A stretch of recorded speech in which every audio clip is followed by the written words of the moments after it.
দৰ্শকক স্বাগতম জনাইছো এই মুহূৰ্তত এটা বিশেষ খবৰ লৈ আহিছো পঞ্চায়ত নিৰ্বাচন কেতিয়া হ'ব আজি যেহেতু ৰাজ্যিক কেবিনেট বৈঠক অনুষ্ঠিত হৈছিল এই কেবিনেট বৈঠকত কেইবাটাও গুৰুত্বপূৰ্ণ সিদ্ধান্ত লোৱাৰ সমান্তৰালভাৱে পঞ্চায়ত নিৰ্বাচন সন্দৰ্ভতো মন্তব্য কৰিছে ৰাজ্যৰ মুখ্যমন্ত্ৰীগৰাকীয়ে কি কেতিয়া হ'ব পঞ্চায়ত নিৰ্বাচন আমি লৈ আহিছো টাইমিটৰ প্ৰতিগৰাকী দৰ্শকলৈ সবিস্তাৰে এই খবৰ নৱেম্বৰত ৰাজ্যত অনুষ্ঠিত হ'ব পঞ্চায়ত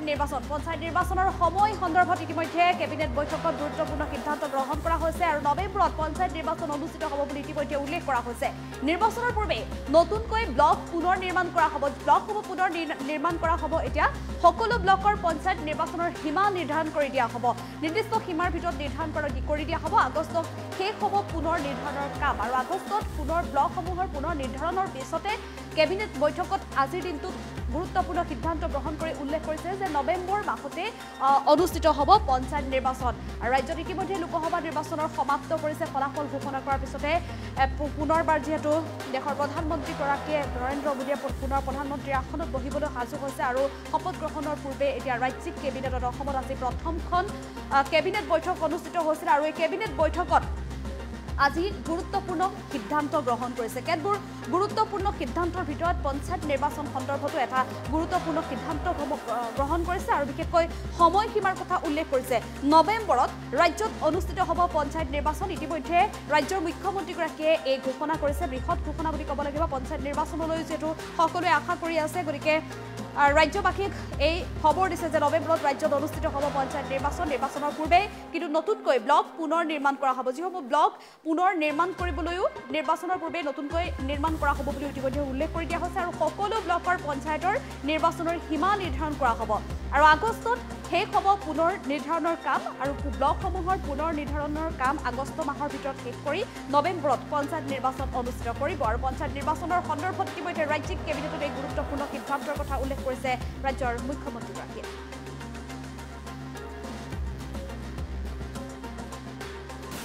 যে উন্নয়ন খণ্ডবিলাক দুটা সমষ্টিৰ কাভাৰ কৰি উন্নয়ন খণ্ডবিলাক আছে বিশেষকৈ বিধানসভাৰ সমষ্টিৰ পুনৰ নিৰ্ধাৰণৰ পিছত এই সমস্যাটো বেছি জটিল হৈ পৰিছে যে আগতে যদি দুটা ডেভেলপমেণ্ট ব্লক এটা বিধানসভাত আছিল এতিয়া দুটা ডেভেলপমেণ্ট ব্লকে চাৰিটা বিধানসভা সমষ্টিত স্পৰ্শ কৰিছে কাৰণ ডিলিমিটেশ্যনৰ সময়তো ব্লক হিচাপত হোৱা নাই গাঁও হিচাপত হৈছিলে সেইকাৰণে তাৰ আগতে আমি অসমত আটাইবোৰ ডেভেলপমেণ্ট ব্লক নতুনকৈ পুনৰ নিৰ্ধাৰণ কৰিম আৰু সমষ্টিসমূহৰ পঞ্চায়ত জিলা পৰিষদ আৰু আঞ্চলিক পঞ্চায়তসমূহৰ সীমাৰ পুনৰ নিৰ্ধাৰণ হ'ব আৰু এই পুনৰ নিৰ্ধাৰণৰ কাৰ্যসূচী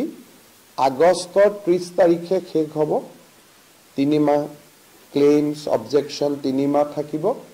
আৰু আগষ্টৰ শেষত শেষ হোৱাৰ লগে লগে ছেপ্টেম্বৰ মাহত ভোটাৰ তালিকা আৰু অক্টোবৰৰ শেষ সপ্তাহত ইলেকশ্যন নটিফিকেশ্যন আৰু নৱেম্বৰৰ শেষ সপ্তাহ কৰবাত যদি ইলেকশ্যন কমিশ্যনে এটা দুটা দিন ডিচেম্বৰলৈকে যাব আমি এই সময়ছোৱাৰ ভিতৰতে ৰাজ্যত পঞ্চায়ত নিৰ্বাচন অনুষ্ঠিত কৰাৰ বাবে আমি সিদ্ধান্ত গ্ৰহণ কৰিছো যে উন্নয়ন খণ্ডবিলাক দুটা সমষ্টিৰ কাভাৰ কৰি উন্নয়ন খণ্ডবিলাক আছে বিশেষকৈ বিধানসভাৰ সমষ্টিৰ পুনৰ নিৰ্ধাৰণৰ পিছত এই সমস্যাটো বেছি জটিল হৈ পৰিছে যে আগতে যদি দুটা ডেভেলপমেণ্ট ব্লক এটা বিধানসভাত আছিল এতিয়া দুটা ডেভেলপমেণ্ট ব্লকে চাৰিটা বিধানসভা সমষ্টিত স্পৰ্শ কৰিছে কাৰণ ডিলিমিটেশ্যনৰ সময়তো ব্লক হিচাপত হোৱা নাই গাঁও হিচাপত হৈছিলে সেইকাৰণে তাৰ আগতে আমি অসমত আটাইবোৰ ডেভেলপমেণ্ট ব্লক নতুনকৈ পুনৰ নিৰ্ধাৰণ কৰিম আৰু সমষ্টিসমূহৰ পঞ্চায়ত জিলা পৰিষদ আৰু আঞ্চলিক পঞ্চায়তসমূহৰ সীমাৰ পুনৰ নিৰ্ধাৰণ হ'ব আৰু এই পুনৰ নিৰ্ধাৰণৰ কাৰ্যসূচী আগষ্টৰ 30 তাৰিখে শেষ হ'ব 3 মাহ ক্লেইমছ অবজেকশ্যন 3 মাহ থাকিব আৰু আগষ্টৰ শেষত শেষ হোৱাৰ লগে লগে ছেপ্টেম্বৰ মাহত ভোটাৰ তালিকা আৰু অক্টোবৰৰ শেষ সপ্তাহত ইলেকশ্যন নটিফিকেশ্যন আৰু নৱেম্বৰৰ শেষ সপ্তাহ কৰবাত যদি ইলেকশ্যন কমিশ্যনে এটা দুটা দিন ডিচেম্বৰলৈকে যাব আমি এই সময়ছোৱাৰ ভিতৰতে